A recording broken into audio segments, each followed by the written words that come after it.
In Revenge of the Sith, everything tilts on one sentence. Anakin Skywalker has Count Dooku beaten, disarmed, on his knees, and the Supreme Chancellor leans in like he's watching an execution. Do it. Anakin obeys, and the dark side doesn't just win a duel, it wins his self-image. But what if he doesn't swing? In this timeline, he doesn't, and nothing turns out the same. Let's begin. It starts under Coruscant, where the city stops pretending it's clean. While the fleet battle turns the sky into a cage of fire, Mace Windu moves through the industrial sector with a small security detail of Coruscant Guard shock troopers. No starfighters, no ceremony, just wet concrete, locked service doors, and one lead that's bothered him for weeks because it's too quiet to be coincidence. The lead is almost insulting in how ordinary it looks. A chair. A Mechno chair dumped during a separatist scramble. Newt Gunray's rig abandoned because even war profiteers run when the wrong door opens. Windu doesn't treat it like scrap. "Open it," he says. A tech hesitates. "General, it's a chair." "Then it won't mind," Windu replies.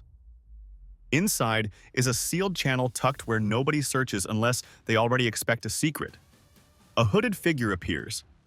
A filtered voice with that dry, patient authority that makes the force in the room lean toward recognition. Sidious. Windu doesn't take this to committees. He follows the hardware trail through service tunnels the city doesn't admit exist. It leads to the Republic Executive Building, the most protected address in the Republic, the place that pretends it floats above the mess while quietly feeding on it. In the dust, Windu finds footprints that should never be down here. Clone boots, security boots, and one set of expensive soles that never touch street level. They end at one door, Palpatine's private suite. A clone captain leans in. "General, we breach?" For a heartbeat, Windu thinks the galaxy might actually hold still for the truth. Then the sky shakes. The Separatist fleet arrives over Coruscant like it's been waiting for a cue.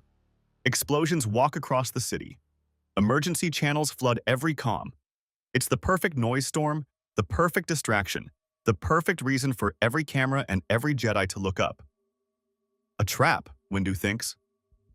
A trooper looks up from his wrist comm. "General, the Chancellor's transport has been hit. Reports say Grievous has taken him." Windu stares at Palpatine's door, then at the burning sky, and understands the move. The biggest headline in the galaxy just got pulled out of this building to drag the Jedi away from that door.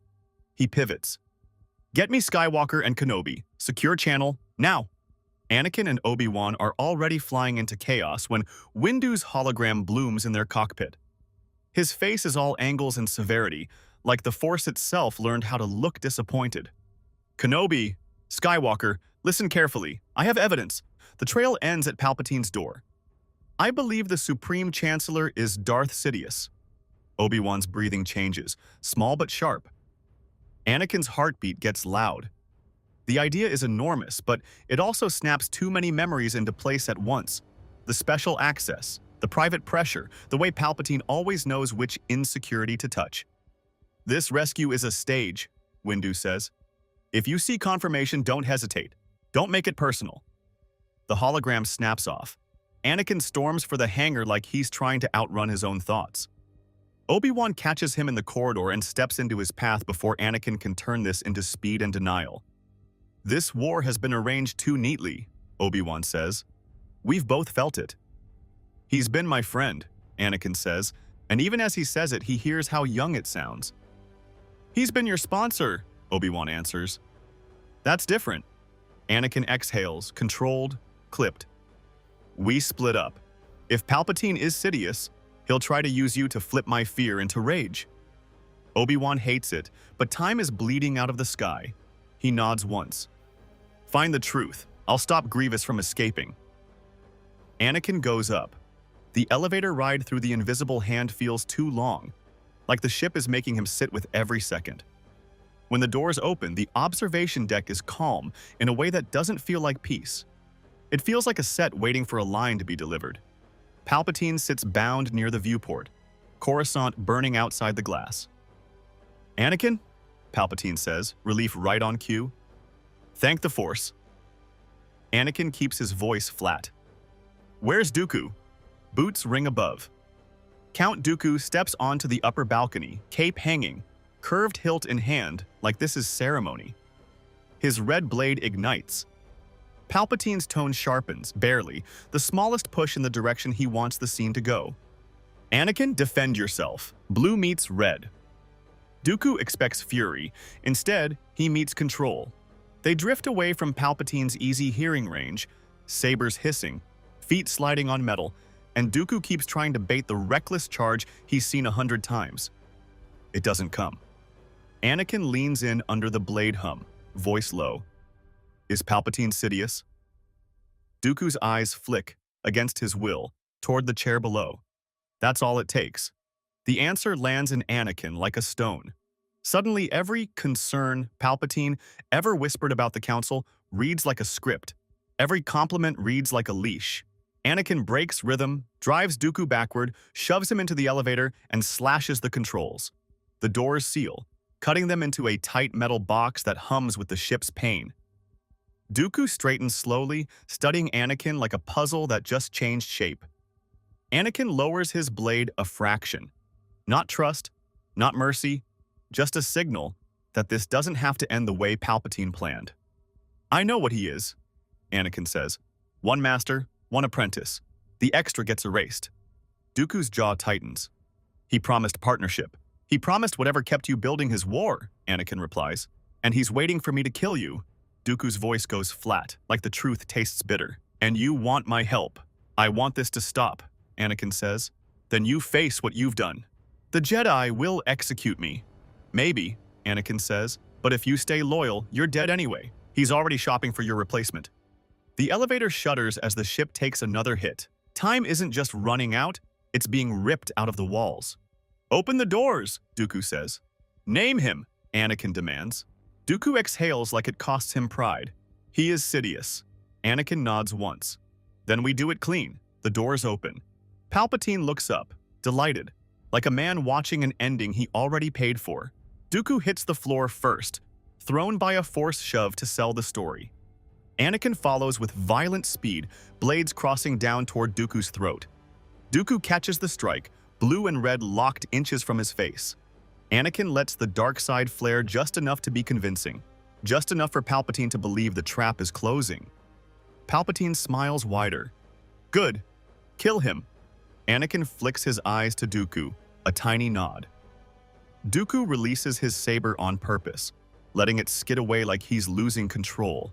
The hilt slides across the floor behind Anakin's legs, rises behind the chair, hidden by Anakin's body and the angle of the viewport light. Palpatine senses motion and turns his head a fraction. The saber ignites. Red light punches into Sidious's side. Palpatine inhales, shocked, and the mask collapses. Impossible, he hisses, and for the first time he sounds like a man, not a politician. Anakin moves before Sidious can turn this back into control. He lunges around the chair and brings both blades down in a decisive X. Lightning cracks, splashes across metal, burns the restraints, then dies as the strike lands. Palpatine slumps. For a beat, the ship is the only thing making noise. Anakin stands there, breathing hard, staring at the body like his mind is waiting for the galaxy to correct itself. Dooku pushes himself up, eyes locked on the corpse, like he can't fully believe the war engine can stop. A comm crackles in Anakin's ear. Obi-Wan's voice is strained. Anakin, Grievous is heading for the escape pods. We're coming, Anakin says. A pause. Who are we? Anakin glances at Dooku. Me and Dooku. Obi-Wan doesn't argue. He just sounds like he's swallowing something sharp. Later, just move. They reach the pod bay as Grievous claws at the hatch. Obi-Wan is already there, saber up, eyes flicking between Anakin and Dooku, like his brain refuses to accept the lineup. Grievous snaps multiple blades to life, a storm of stolen trophies. Anakin, Obi-Wan, and Dooku hit him at once. Obi-Wan holds the storm long enough to keep it from becoming a blender. Anakin drives pressure into the openings. Dooku turns those openings into consequences. Arms hit the deck. Grievous staggers, sparks bursting, and Anakin slams him into the wall with the force hard enough to ring Durasteel. Dooku steps in and ends it with one clean strike. Alarms scream. The invisible hand is dying. They launch in an escape pod as the flagship tears apart behind them, Coruscant's atmosphere catching fire around the wreckage. The pod hits hard, Clone troopers rush in, weapons raised, then freeze when they see who steps out behind the Jedi. "Count Dooku," someone blurts, like the word tastes illegal. "No public record," Anakin says. "Highest security detail, move." They go straight to the temple Windu is waiting, robe dust stained, expression sharpened into fury. Yoda stands beside him, still as stone. Windu's hand goes to his saber when he sees Dooku. Dooku lifts both hands, empty, and doesn't pretend that should make anyone feel safe. "He turned on Sidious," Anakin says before Windu can speak. "Palpatine was Sidious. He's dead." The air shifts, like the words change gravity. Windu's gaze burns. "And you expect me to accept this?" Dooku meets his stare. "Accept it or not, I can end the war today. I can shut down droid fronts. I can hand you channels, codes, names. Take it, then chain me." Windu looks at Yoda like he hates needing the answer. "Speak, Dooku will," Yoda says. "Then decide, we will." Dooku speaks, and the war ends the boring way, through authentication strings and command keys. Droid armies across the galaxy drop into standby and shut down in waves. The Confederacy fractures overnight. Corporate chiefs panic. Senators who loved emergency powers suddenly remember the concept of consequences. The first day after Sidious dies is chaos, not celebration. Coruscant doesn't get a clean victory montage. It gets confusion, rumors, and a government realizing the person holding the strings was also holding the locks. Windu and Yoda move like they're defusing a bomb that keeps changing shape. The Chancellor's office is sealed. Private archives are secured before they can be wiped. HoloNet channels that used to broadcast unity start getting treated like potential weapons. Loyalists in the bureaucracy begin pushing the easiest story, that the Jedi murdered the Chancellor and stole the Republic, because that lie is simpler than admitting the Republic was hijacked from the inside. Windu refuses to get dragged into a shouting match. He treats it like a containment problem. Evidence first. Paper trails locked down. Emergency authorizations audited. And then, the part that makes the blood go cold. Dooku confirms it in a blunt, exhausted voice. He wrote fail-safes into everything. He didn't build one switch. He built a habit. "And the army?" Windu asks. Dooku's eyes harden. "Assume it's compromised until you prove it isn't." That word compromised hits Anakin like ice. Contingencies are always written like they'll never be used, which is exactly why they're lethal when someone finally decides to pull them. Yoda doesn't soften it. Safe? The army is not, until we know. So, they test it. Jedi healers run scans. Medical droids go deeper. The first results look normal until a healer finds a tiny anomaly in a clone's skull. A device small enough to hide because nobody wants to believe it's there. A chip, not a moral judgment on every clone, not a condemnation of the men who fought beside them, just a mechanism, a silent lever built into living beings who think they're choosing freely. Anakin watches the room go quiet. All those battles, all those brothers in armor, and the war had a hidden knife inside their heads the entire time. Windu stays surgical. "We isolate command authority. No single politician gives orders to the army. Not ever again. We remove the chips unit by unit under supervision, and we tell the clones the truth." That becomes the next fight. Slow and careful, Jedi secure Kaminoan facilities without turning it into a massacre. They trace the supply chain. They separate units. They remove chips. They repeat one rule until it sticks: the clones are not the enemy. The mechanism is. It's delicate work, and it prevents the Republic from sliding into revenge dressed up as justice. Padme fights the narrative war in the Senate while the Jedi fight the cleanup war everywhere else. She demands oversight, transparent investigations, and public proof. She forces the Senate to look at who handed Palpatine emergency powers and who benefited, because legality is the only thing that keeps truth from getting replaced by a prettier lie. Through all of it, Anakin is watching himself. He remembers the elevator. He remembers the flare of anger. He remembers how easy it would have been to kill Dooku just because he was there. He remembers not doing it, and he realizes the line was never one dramatic moment. The line is a habit you either build or break. Obi-Wan finds him outside the war room when the temple finally slows enough for people to breathe. "You did it," Obi-Wan says. Anakin lets out a short laugh that isn't joy. "We did it." Obi-Wan studies him. "You're not celebrating." Anakin looks down at his hands. I killed him. Sidious, Obi-Wan says. Sidious, Anakin repeats, but the word doesn't feel like a clean victory. I killed him, and I still don't feel clean. Obi-Wan nods. That's called being alive. It means you're still you. Anakin swallows. I was inches from becoming what he wanted. And you didn't, Obi-Wan says. That's the part you're skipping. You didn't give him the key. Dooku doesn't get a heroic rebrand. He gets a cell, restraints, a guard rotation, and the constant weight of every name he helped erase. He hands over lists until there's nothing left to hide behind, and then he sits in silence with the sound of what he built. Then the Senate gets the confession it can't spin away. Dooku records a message and admits it plainly, that he was Darth Tyrannus, that Sidious was the Chancellor, that the war was engineered to manufacture fear, and that he helped build the machine. He provides names, accounts, and locations. The galaxy isn't healed, but it's awake. That night, Padme finds Anakin like he's crawling out of a smoke. She grabs his face, eyes searching for damage she can't see. You're alive, she whispers. I'm here, he says, and his voice breaks. She swallows hard, like she's been carrying this through weeks of chaos with nowhere safe to put it. I didn't get to tell you before. Anakin's brow tightens. Tell me what? I'm pregnant. He freezes. His hands tremble, then he pulls her close like he's afraid she'll vanish. For the first time in a long time, the future doesn't feel like a cliff edge. It feels like something he can walk toward. The Council doesn't celebrate the marriage. Windu still watches Anakin like he's a live wire. But the Sith are gone.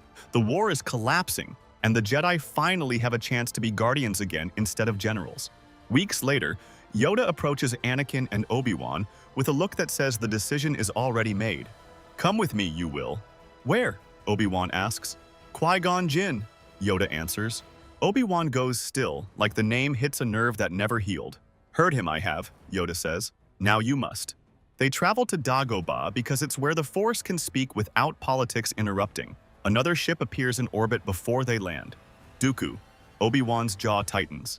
No? Supervised he is, Yoda replies, calm in the way only Yoda can be, like he's already done the math. On the swamp surface, the Force presses from every direction, constant as breathing. Yoda separates them. Alone, you will go. Listen. Anakin walks into the fog and tries to quiet his mind. For the first time in years, nothing demands motion, and that stillness feels like a test he can't brute force. Then a presence touches him, warm and familiar in a way he can't explain. Anakin. His throat tightens. Qui-Gon. You stood on the edge, Qui-Gon says, and there's no judgment in it, just recognition. And you stepped back. I almost didn't, Anakin admits. You did, Qui-Gon replies. That is what matters. What am I supposed to be now? Anakin asks, like he's asking permission to exist as more than a weapon. A Jedi, Qui-Gon says. A husband, a father. Stop cutting yourself into pieces to fit. I'm scared, Anakin says. Good, Qui-Gon answers. Fear is honest. Don't let it drive.